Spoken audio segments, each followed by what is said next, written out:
Hello दोस्त, मैं जीतू कुमार आप लोगों को एकेडमी ऑनलाइन क्लासेज में स्वागत करता हूं। तो दोस्तों, हम लोग हिंदी पढ़ रहे थे, तो हिंदी हम लोग स्टार्ट करे थे। तो हिंदी में देखिए हम लोग क्या क्या पढ़ चुके थे। हम लोग स्टार्ट किए थे अपना वर्ण विचार। फर्स्ट चैप्टर था जिसका नाम था का वर्ण विचार। वर्ण विचार में हम लोग पढ़ रहे थे। देखिए वर्ण विचार था। वर्ण विचार में हम लोग देखिए पढ़े थे स्वर वर्ण। पढ़े थे स्वर वर्ण, यानी स्वर वर्ण किसे कहते हैं ये पढ़े थे। स्वर्ण को भी हम लोग बांट दिए थे, यानी स्वर्ण को बांटे थे काची मूल स्वर, आइए को बांटे थे आपका काची संयुक्त स्वर।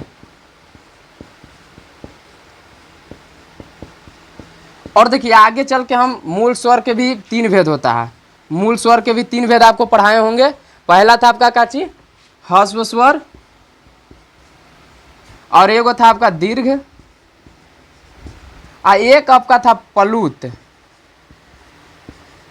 समझे ना। तो देखिए आपका हम स्वर वर्ण खत्म कर दिए थे, समझे ना।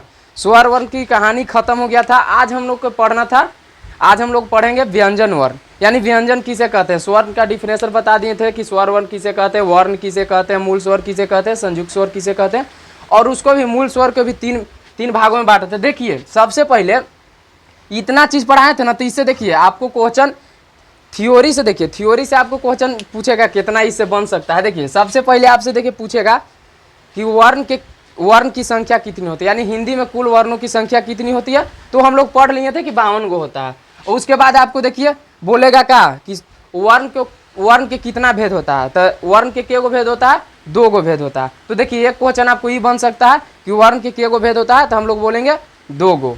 और 2 गो में कौन कौन था, स्वर वर्ण और एगो व्यंजन वर्ण। आगे पूछेगा आपसे का चीज, आपसे ये नहीं पूछेगा कि स्वर वर्ण किसे कहते हैं, आपसे पूछेगा ना कि स्वर वर्ण की संख्या कितनी होती है। तो हम लोग बोल देंगे कि स्वर वर्ण की संख्या कितना, 11 गो बोले थे ना कि स्वर वर्ण की संख्या 11 गो होता है। इसका कितना था, 52 गो था।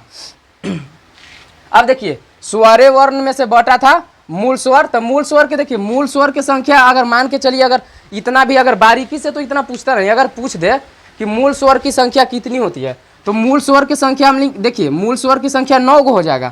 2 गो को केकरा में चल जाता है, संयुक्त स्वर में चल जाता है। 2 गो कहाँ चल जाता है आपका दोस्त, संयुक्त स्वर में। और मूल स्वर की संख्या के गो हो जाएगा, तो 9 गो हो जाएगा। अब देखिए मूल स्वर को भी हम लोग बांटे थे ह्रस्व स्वर, दीर्घ स्वर, प्लुत स्वर। तो देखिए अगर मान के चले ना कि आपसे पूछ दिया जाए ना कि ह्रस्व स्वर की संख्या कितनी होती है, तो ह्रस्व स्वर की संख्या आपको क्या गो हो जाएगा, 7 गो हो जाएगा। और दीर्घ स्वर की संख्या, इसका देखिए इसका संख्या आपको ह्रस्व स्वर की संख्या, इसको देखिए इसको दीर्घ स्वर की संख्या 4 गो हो जाता है, समझे ना। और ह्रस्व स्वर की संख्या आपको देखिए ह्रस्व स्वर में वहां से आ जाता है, ह्रस्व स्वर में आपको आ जाएगा क्या चाहिए, यहाँ से 7 गो रहेगा। इसका संख्या क्या हो जाएगा, 7 गो हो जाएगा, समझे ना। और दीर्घ स्वर के क्या हो जाएगा, 4 गो। अब प्लुत स्वर के तो कोई होवे नहीं करता, इसका तो खाली हम लोग पुकारते समय करते हैं यूज। तो देखिए आपका इतना जो थ्योरी हम बताए थे, इससे आपको इतना क्वेश्चन बन सकता है कि वर्ण की संख्या कितनी होती है, तो 52 गो। और उसके बाद स्वर वर्ण की संख्या क्या गो होता है, तो 11 गो। मूल स्वर की संख्या क्या गो होता है, 9 गो। संयुक्त स्वर की संख्या क्या गो, यही आपसे पूछ सकता है कि स्वर वर्ण के कितने भेद होता है, तो हम लोग क्या बोल देंगे, 2 गो। अगर पूछ देगा आपसे मूल स्वर के कितने भेद होता है, तो क्या गो बोलेंगे, 3 गो। यानी ये आपका काची था, ये थ्योरी से आपका क्वेश्चन था। अब आपका एग्जाम्पल से क्वेश्चन पूछेगा, ये तो आपका थ्योरी से था, समझे ना। तो इतना हम पढ़ा चुके थे। तो आज हम लोग चलते हैं आगे, स्टार्ट करते हैं अपना काची व्यंजन वर्ण। आज हमने के पढ़ना है काची व्यंजन वर्ण। तो चलिए व्यंजन वर्ण के बारे में जानते हैं।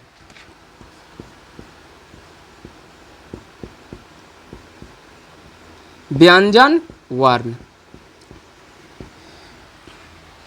देखिए हम आपको बताए थे, जैसे हम देखिए क ख ग घ अंग च छ ज जैसे लेते हैं ना, तो देखिए जैसे हम लोग ले रहे थे का क ख, और हम आपको आउ काची लेके दिखाए थे अ और आ। तो देखिए हम जब मूल आपको हम स्वर वर्ण पढ़ा रहे हैं, तो वहां पे देखिए इसको तोड़े होंगे, इसको तोड़िएगा तो आपका आएगा क जोड़ा।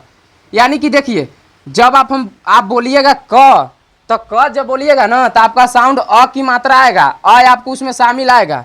तो समझे ना। यानी कि देखिए क बोल रहे हैं तो अ आ रहा है कि ना, लेकिन हम लोग अ बोल दीजिए, आ बोल दीजिए, क्या क आ रहा है, नहीं ना आ रहा है। तो इसी से हम क्या बताए थे आपको, स्वर वर्ण के डिफिनेशन बताए थे। इसी से देखिए आपका व्यंजन वर्ण के बनेगा। यानी व्यंजन वर्ण में कुछ नहीं है। व्यंजन वर्ण में देखिए, यानी कि देखिए ये जो अ आ रहा है ना, तो अ को हम लोग क्या बोलते हैं, अ को हम लोग स्वर वर्ण बोलते हैं ना, स्वर वर्ण बोलते हैं। चलिए, यानी कि हम लोग अ को काची बोलते हैं, स्वर वर्ण बोलते हैं। तो देखिए जब भी हम क को बोलेंगे तो स्वर वर्ण की सहायता लेना पड़ रहा है कि ना, पढ़ रहा है कि ना, यही स्वर वर्ण को बोल रहे हैं आ। तो आपका का अति व्यंजन वर्ण की सहायता लेनी पड़ रही है, नहीं। तो हम लोग का देखिए डिफिनेशन में क्या बोलेंगे, यानी कि देखिए हम लोग क्या कर रहे हैं, उच्चारण कर रहे हैं तब ना क यार अति स्वर वर्ण आ रहा है। तो इसका डिफिनेशन हो जाएगा कि वैसा वर्ण क्या हो जाएगा, वैसा वर्ण जिसका उच्चारण करते समय स्वर वर्ण की सहायता ली जाती है, उसे हम लोग क्या कहते हैं, व्यंजन वर्ण कहते हैं। उसे हम लोग क्या कहते हैं, व्यंजन वर्ण कहते हैं। तो चलिए इसको हम लिखते हैं।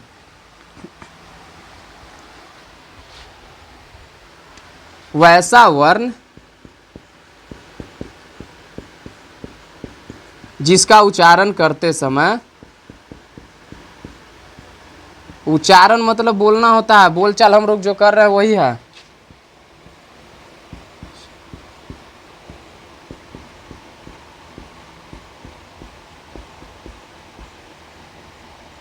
यानी वैसा वर्ण जिसका उच्चारण करते समय स्वर वर्ण की सहायता ली जाती है। किसकी सहायता ले जा रहा है, स्वर वर्ण, स्वर वर्ण की सहायता ली जाती है।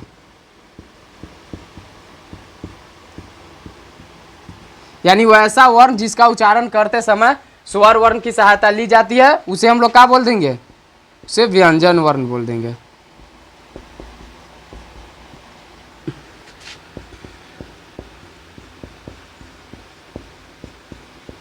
यानी कि वैसा वर्ण जिसका उच्चारण करते समय स्वर वर्ण की सहायता ली जाती है, उसे हम लोग क्या बोल देते हैं, व्यंजन वर्ण बोल देते हैं। जैसे देखिए, जैसे इसका लिखेंगे व्यंजन वर्ण के, देखिए जैसे में काची लिए क, ख, ग, घ, यही सब आ जाएगा, छ छ ज आ जाएगा, समझे ना, इत्यादि कर देते हैं।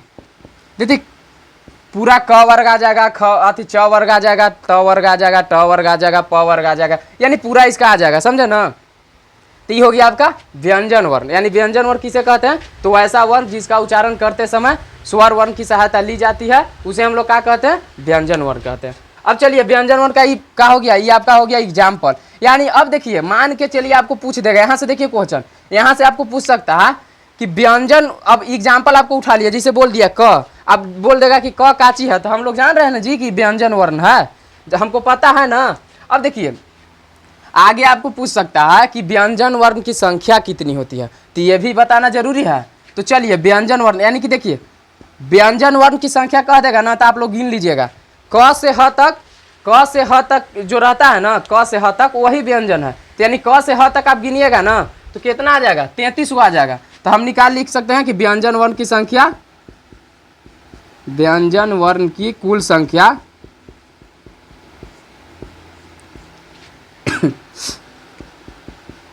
कुल संख्या 33 होता है। यानी हम लोग क्या बोल सकते हैं कि व्यंजन वर्ण की कुल संख्या कितना हो जाएगा, तो व्यंजन वर्ण की कुल संख्या 33 हो जाएगा। अब देखिए, अब आगे चलते हैं। अब देखिए आगे आपसे पूछेगा क्वेश्चन, देखिए थ्योरी से जो क्वेश्चन पूछेगा ना, आपको हम बताते जा रहे हैं, समझे ना, तो पूरा बारीकी से पढ़िएगा, इसको ध्यान दीजिएगा। अब देखिए आपसे क्वेश्चन आगे चल के आपसे क्या पूछेगा कि व्यंजन वर्ण के कितने गो भेद होता है, तब व्यंजन वर्ण के 3 भेद होता है। इसको भी हम लोग लिख लेते हैं।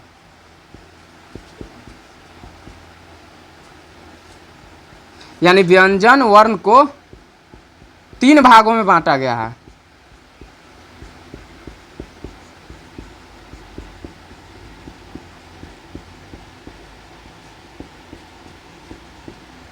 देखिए व्यंजन वर्ण को कितने भागों में बांटा गया है, 3 भागों में। तो देखिए आपसे क्वेश्चन पूछ सकता है कि व्यंजन वर्ण को कितने भागों में बांटा गया है, तो हम लोग क्या बोलेंगे, 3 भागों में।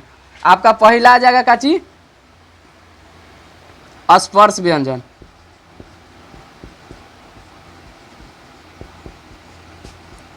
ये आपका क्या हो गया, स्पर्श व्यंजन। दूसरा आपका हो जाएगा अंत अस्त व्यंजन, अंत अस्त व्यंजन, और तीसरा आपका हो जाएगा उष्म या संघर्षी व्यंजन। उष्म या एक रे दूसरा नाम है क्या, संघर्षी।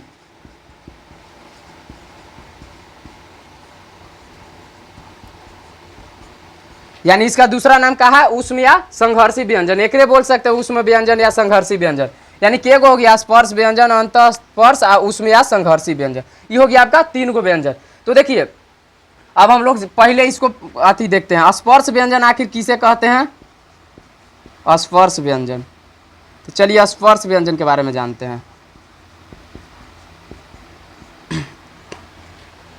देखिए स्पर्श व्यंजन, यदि आपसे स्पर्श व्यंजन की बात करें ना तो आप क्या बोलिएगा, देखिए हम लोग क्या कर रहे हैं यहाँ पे, देखिए हम लोग वर्ण के उच्चारण करना सीख रहे हैं, यानी बोलने के लिए सीख रहे हैं, यानी कैसे उसको हम बोल सकते हैं, यही सीख रहे हैं ना। तो देखिए स्पर्श व्यंजन यदि कह देगा ना तो आप क्या बोलिएगा कि वैसा व्यंजन जिसका क्या उच्चारण ना, यानी वैसा व्यंजन जिसका उच्चारण करते समय जीभ, देखिए हमनी के जिसको देखिए जिह्वा बोलते हैं, जीभ मुंह के अगर किसी भी भाग को स्पर्श करेगा ना तो क्या हो जाएगा आपका स्पर्श व्यंजन। यही स्पर्श व्यंजन आगे जाके आप लोग पढ़िएगा ना तो इसको एकरा काची पढ़िएगा आप लोग, उच्चारण स्थान पढ़िएगा। यही स्पर्श व्यंजन को उच्चारण स्थान में देखिए आप बहुत क्वेश्चन पूछता है, जब उच्चारण स्थान आएगा ना तो आपको बहुत क्वेश्चन पूछता है। ऐसा ना है कि आपको उससे, देखिए उससे बहुत क्वेश्चन पूछता है, हर बार पूछता है। तो देखिए पहले हम लिखेंगे स्पर्श व्यंजन, यानी क्या बोले, वैसा व्यंजन,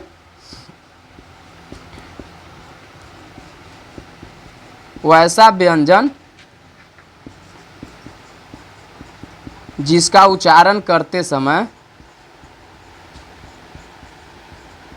उच्चारण करते समय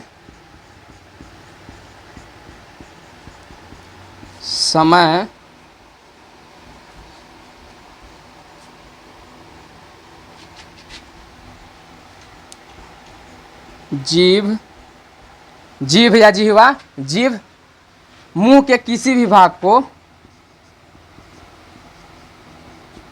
मुंह के किसी भी भाग को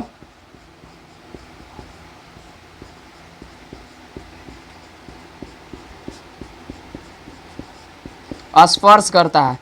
यानी कि वैसा व्यंजन जिसका उच्चारण करते समय मुंह यानी वैसा व्यंजन जिसका उच्चारण करते समय जीभ मुंह के किसी भी भाग को स्पर्श करता है तो उसे हम लोग क्या कह देते हैं,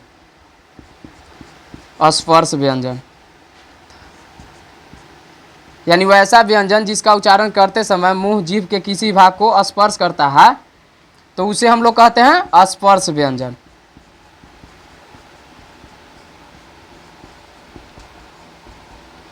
देखिए क्वेश्चन में आंसर छुपा रहता है, बस ध्यान देने की जरूरत है। उसे क्या कहते हैं, स्पर्श व्यंजन कहते हैं।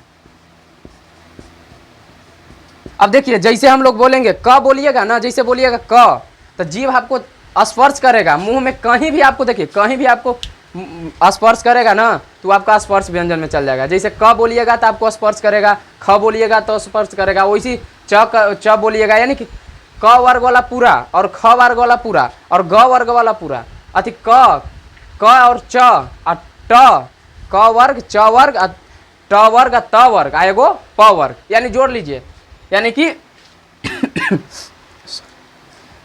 स्पर्श व्यंजन। तो देखिए इसको जैसे में लिख देंगे, यहाँ तक तो दिख रहा होगा, जैसे में लिख देंगे अपना, यानी कि क ख ग च छ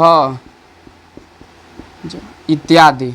यानी कि देखिए पूरा क वर्ग, यानी क वर्ग में के गो आ गया, 5 गो आ गया।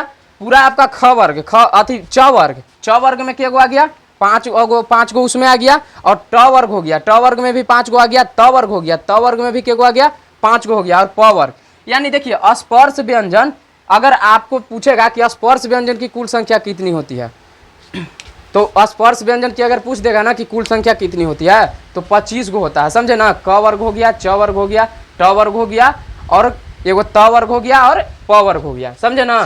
तो आप इसको स्क्रीनशॉट ले लीजिए और इससे आगे आगे बढ़ते हैं। चलिए ठीक है, तो इसको मिटाते हैं।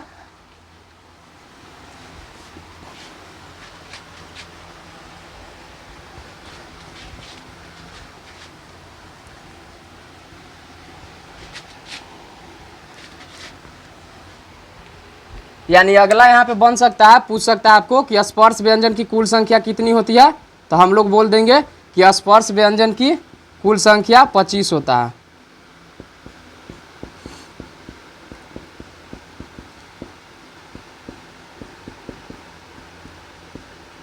कुल संख्या 25 होता है।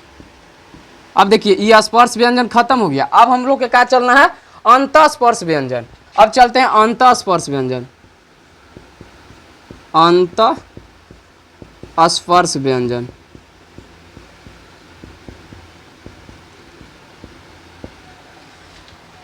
चलिए इसके बारे में जानते हैं। अंतःस्पर्श व्यंजन यानी देखिए अंतःस्पर्श व्यंजन में है ना, अंतःस्पर्श व्यंजन में आप इसका उच्चारण यदि करिएगा ना, तो देखिए मुंह में देखिए जीभ आपका है ना, जीभ आपको मुंह के हल्का सा टच करेगा, यानी नाक के बराबर टच करता है, समझे ना, उसका नाक के बराबर एकदम हल्का कहीं करता है। तो देखिए इसका हम लोग अति लिख देंगे डिफिनेशन कि वैसा व्यंजन जिसका उच्चारण करते समय जीभ मुंह के किसी भी भाग को पूरी तरह स्पर्श नहीं करता है, यानी स्पर्श नाक के बराबर करता है, समझे ना। तो इसको लिख सकते हैं कि वैसा व्यंजन जिसका उच्चारण करते समय जीभ मुंह के किसी भाग को पूरी तरह स्पर्श नहीं करता है, उसे हम क्या कह देंगे, अंतःस्पर्श व्यंजन कह देंगे। तो चलिए इसको लिखते हैं, वैसा व्यंजन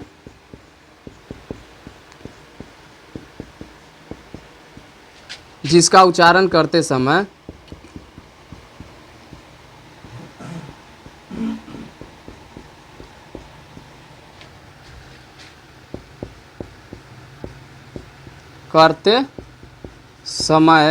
यानी वैसा व्यंजन जिसका उच्चारण करते समय जीभ मुंह के किसी भी भाग को पूरी तरह स्पर्श नहीं करता है।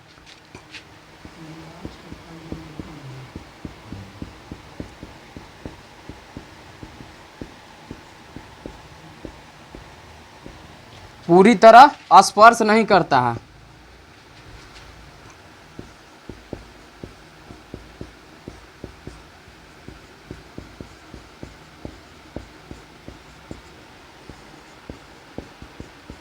उसे अंतःस्पर्श व्यंजन कहते हैं। अंतःस्थ व्यंजन,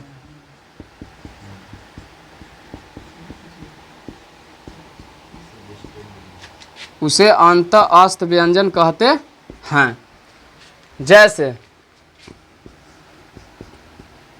जैसे में देखिए, जैसे आप बोलिएगा ना यह बोलिएगा ना, तो आपको लगबे नहीं करेगा कि जीभ स्पर्श कर रहा है।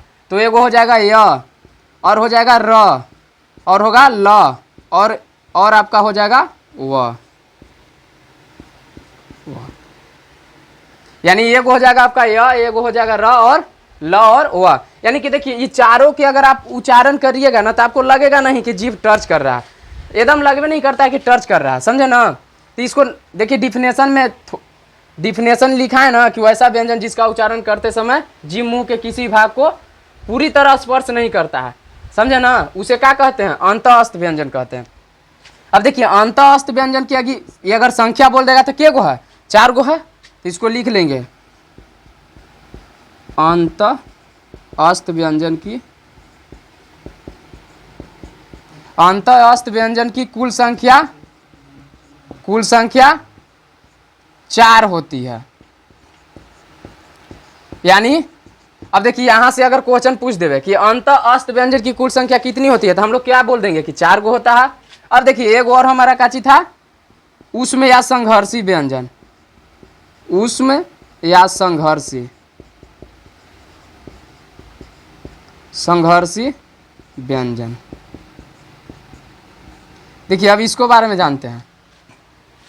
उष्म या संघर्षी, आपको पता चल रहा है, उष्म यानी उष्मा, यानी उष्मा मतलब क्या, उष्मा कैसे रहता है, गर्म में रहता है ना। तो यानी कि देखिए उष्म या संघर्षी व्यंजन की बात करेगा ना, तो आपको माइंड में क्या लेना है कि जब इसका हम लोग पढ़ रहे हैं कि उच्चारण, तो जब इसका हम लोग यानी कि उच्चारण करेंगे वर्ण का, हम लोग क्या चीज करेंगे, वर्ण का उच्चारण करेंगे, तो यानी कि गर्म हवा निकलेगा, यानी गर्म हवा निकलेगा। तो इसका अथी हो जाएगा डिफिनेशन कि वैसा व्यंजन जिसका उच्चारण करते समय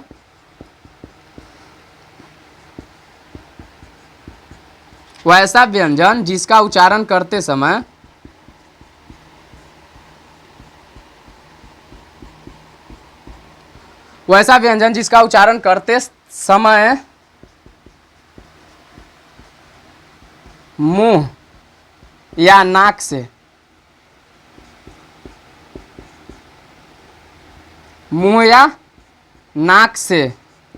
गर्म हवा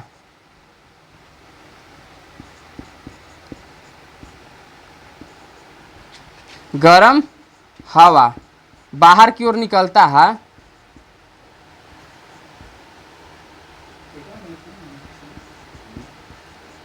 बाहर की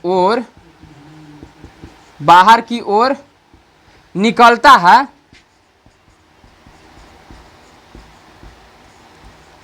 यानी कि वैसा व्यंजन जिसका उच्चारण करते समय मुंह या नाक से गर्म हवा बाहर की ओर निकलता है, उसे हम लोग क्या बोल देंगे? उष्मीय या संघर्षी व्यंजन ओकरे बोलेंगे। उष्म या संघर्षी व्यंजन कहते हैं, संघर्षी व्यंजन कहते हैं।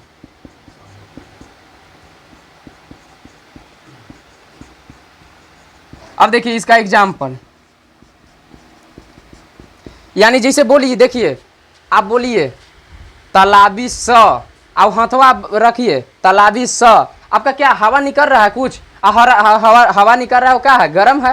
यानी बोलिएगा तालाबी स, मूर्धनी स, डंटी स, आएगो हो जाता है ह, तो इसकी संख्या क्या हो जाएगा? 4 गो। यानी कि कौन कौन हो जाएगा? तालाबी स, मूर्धनी स, और एक हो जाएगा डंटी स, एक हो जाएगा आपका ह। यानी चारों वर्ड को बोलिएगा ना, ये चारों जो है ना वर्ण, इसको बोलिएगा ना तो गर्म हवा बाहर की ओर निकलता है। तो आप लोग देख लीजिएगा, इसका तो हम लोग सामने देख सकते हैं, हाथ रखिए और बोलिए, उसको उच्चारण कीजिए, बस पता चल जाएगा। अगर देखिए उष्म या संघर्षी व्यंजन की अगर पूछ देगा ना, उष्म या संघर्षी व्यंजन की संख्या, उष्म या संघर्षी व्यंजन की संख्या, उष्म या संघर्षी व्यंजन की कुल संख्या 4 होती है।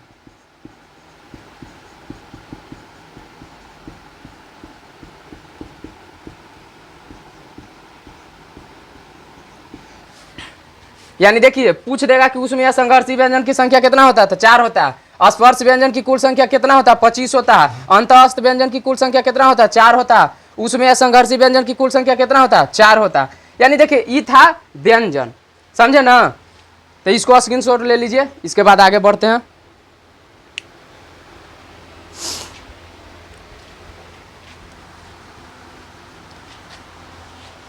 तो चलिए आशा करते हैं कि आप लोग स्क्रीनशॉट ले लिए होंगे। अगर दोस्त आप इस चैनल पे नए हैं तो चैनल को सब्सक्राइब कीजिए, लाइक कीजिए और अपने दोस्तों में शेयर कीजिए और कमेंट कीजिए। और पहली बार इस वीडियो देख रहे हैं तो आप जाके प्ले लिस्ट से इसका पहले वाला वीडियो देख लीजिए, तो आपको ज़्यादा समझ में आएगा। चलिए देखिए हम लोग पढ़ें स्वर वर्ण और व्यंजन वर्ण। स्वर वर्ण के भी स्वर वर्ण को 2 भागों में बांटा गया था। अब देखिए स्वर वर्ण पढ़िए लिए, व्यंजन वर्ण पढ़िए लिए, लेकिन हम लोग 2 गो वर्ण था ना, उसको हमने छोड़ दिए। एगो था अन और एगो था अह, एगो था अन और एगो था अह। तो इसको देखिए, इसको हम लोग बोले थे हम आपको कि अयोगवाह में एकरे रखल गया है।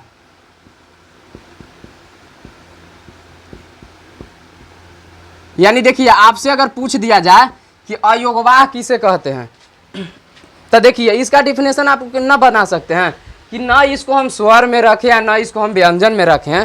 तो इसको जहां रखे वो हो गया अयोगवाह, समझ में आ रहा है ना? यानी इसको बोलेंगे कि वैसा व्यंजन, यानी वैसा वर्ण जिसका उच्चारण न तो स्वर वर्ण में हुई हो और न ही व्यंजन वर्ण में हुई हो, उसे हम लोग क्या कहते हैं? अयोगवाह कहते हैं। तो चलिए इसको लिख लेते हैं।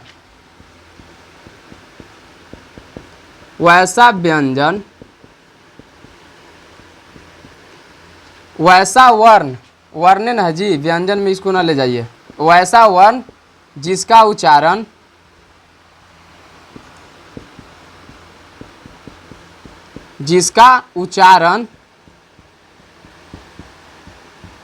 न तो स्वर वर्ण में हुई हो, न तो स्वर वर्ण में हुई हो, न तो स्वर वर्ण और ना ही व्यंजन वर्ण। यानी कि वैसा वर्ण जिसका उच्चारण न तो स्वर वर्ण में हुई हो और ना ही व्यंजन में,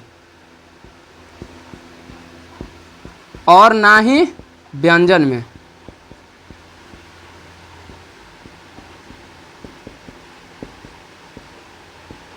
यानी वैसा वर्ण जिसका उच्चारण ना तो स्वर वर्ण में हुई हो और ना ही व्यंजन में हुई हो, उसे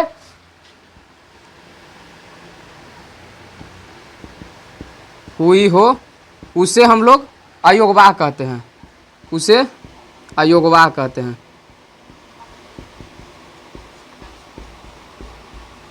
अयोगवाह कहते हैं। यानी कि देखिए, जिसका उच्चारण हम लोग ना स्वर में किया ना व्यंजन में किया, ओकरा कहाँ रख दिए? अयोगवाह में। इसका जैसे देखिए, जैसे जैसे में आ जाएगा अन और अ, अन और अ। तो इसकी अगर मान के चलिए आपको पूछ देगा कि अयोगवाह की संख्या कितनी होती है, तो हम लोग क्या चीज बोल देंगे? 2 गो होता है, अन और अ। अब देखिए, ये आपका था मूल रूप से वर्ण के, देखिए ये सब मूल रूप से था। अब देखिए आगे चल के कभी कभी आपको पूछ देता है कि श्वास या वायु प्राण की दृष्टि से वर्ण के भागों में बांटा गया। यही क्वेश्चन कभी कभी पूछता है, समझे ना? तो इसको भी हम लोग जान लेते हैं। श्वास या इसको बोलते हैं वायु प्राण, एकरे बोलते हैं का? वायु प्राण। तो देखिए श्वास, श्वास या वायु प्राण, देखिए श्वास या वायु प्राण की दृष्टि से,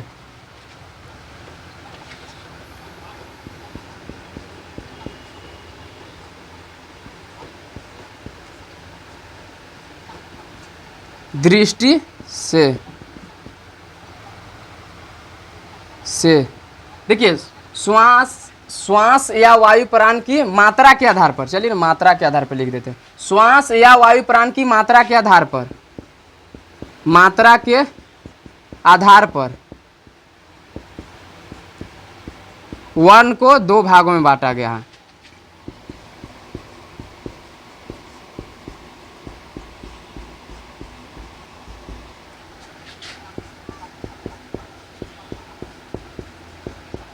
यही क्वेश्चन पूछता है कि श्वास या वायु प्राण की दृष्टि से वर्ण को के भागों में बांटा गया? तो 2 भागों में। यही ऑब्जेक्टिव क्वेश्चन यहां से पूछता है, समझे ना? तो इसका हो जाएगा पहला अल्प प्राण, अल्प प्राण, और दूसरा हो जाता है महाप्राण।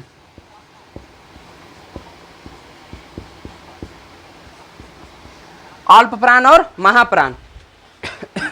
तो चलिए जानते हैं अल्प प्राण और महाप्राण के बारे में। तो देखिए अल्प प्राण कुछ ना है, देखिए अल्प प्राण के बारे में जानते हैं कि अल्प प्राण किसे कहते हैं।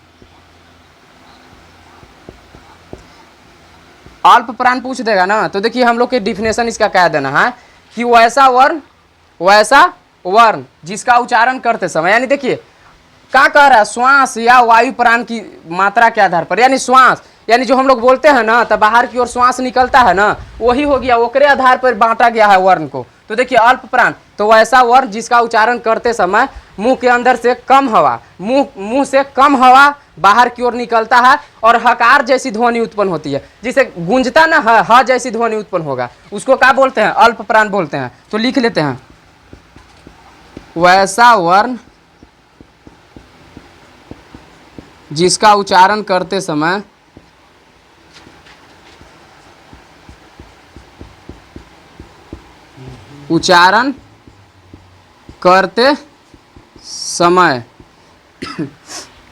यानी वैसा वर्ण जिसका उच्चारण करते समय मुंह से हवा कम निकलता है, मुंह से हवा कम निकलता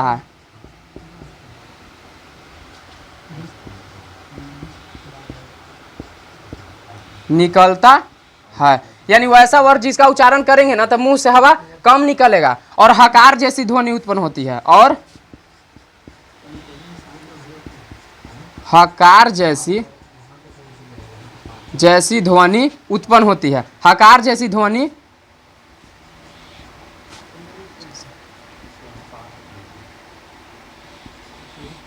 ध्वनि उत्पन्न होती है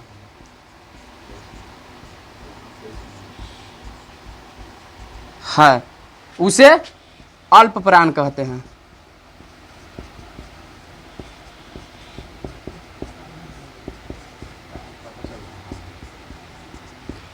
यानी वैसा वर्ग जिसका उच्चारण करते समय मुंह से हवा कम निकलता है और हकार जैसी ध्वनि उत्पन्न होती है, उसे हम लोग क्या कहते हैं? अल्प प्राण कहते हैं। तो देखिए अल्प प्राण में कौन कौन आता है से?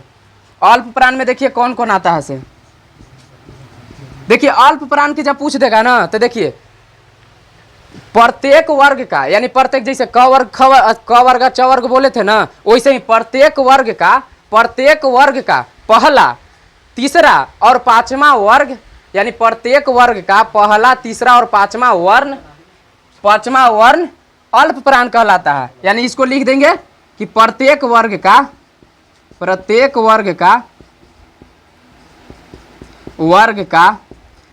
पहला, कौमा, तीसरा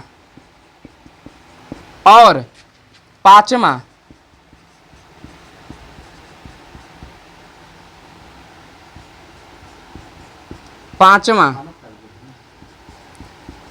यानी प्रत्येक वर्ग का पहला, तीसरा और पांचवा वर्ण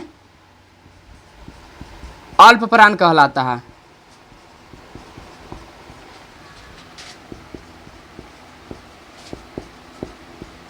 जैसे देखिए हम लोग, देखिए जैसे थोड़ा सा दिखा दे रहे हैं, जैसे देखिए क लिखें, ख लिखें, ग लिखें और घ लिखें, क, ख और ग, घ और अंग। तो देखिए ये जो पहला हो गया, तीसरा हो गया और पांचवा हो गया ना, यही का हो गया? अल्प प्राण। आई जो दूगो बच गया ना, ये का चीज हो गया? महाप्राण। तो थोड़ा सा महाप्राण के बारे में अब थोड़ा सा महाप्राण पढ़ लेते हैं। चलिए इसको स्क्रीनशॉट ले लीजिए। चलिए मिटाते हैं।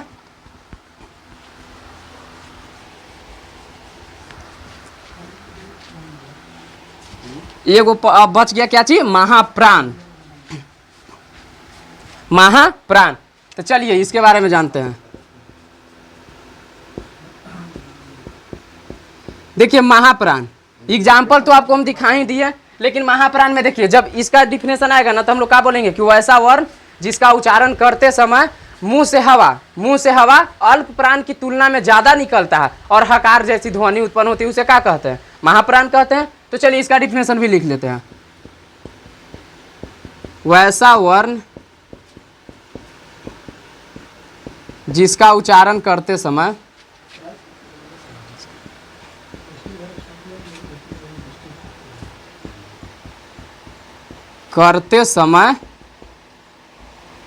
मुंह से हवा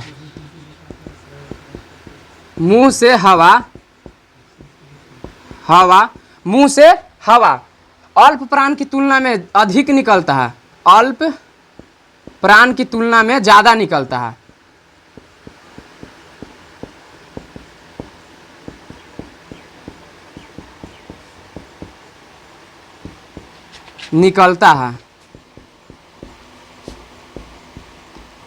और हकार जैसी ध्वनि उत्पन्न होती है। और हकार यानी ह जैसी, जैसे लास्ट में ना बोलते हैं तो ह जैसा ध्वनि आता है ना, वही। और हकार जैसी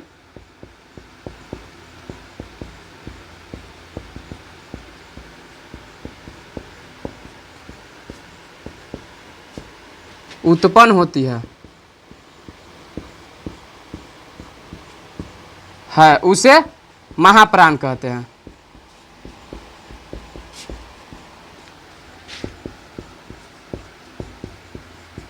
हाँ, जैसे देखिए, जैसे में इसका क्या बोले थे कि प्रत्येक वर्ग का दूसरा और चौथा, यानी दूसरा में देखिए क ख ग जैसे लिखेंगे तो ख आएगा और चौथा का ची आएगा? घ आएगा। तो यानी इसको लिख लेंगे कि प्रत्येक वर्ग का दूसरा और चौथा वर्ण महाप्राण कहलाता है। प्रत्येक वर्ग का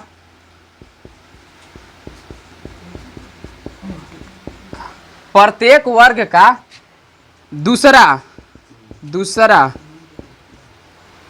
और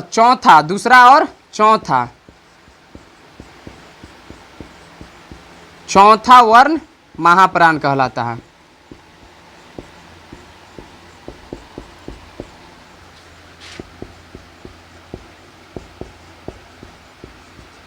तो देखिए यही था, यानी कि पहला और दूसरा और चौथा वर्ण काची कहलाएगा, महाप्राण कहलाएगा। तो देखिए दोस्तों, आशा करते हैं कि आपको ये वीडियो अच्छा लगा होगा, तो अच्छा से इसको पढ़िए, और अगर चैनल से नए हैं तो आप इस चैनल को सब्सक्राइब कीजिए, शेयर कीजिए और लाइक कीजिए और अपने दोस्त और कमेंट कीजिए, समझे ना।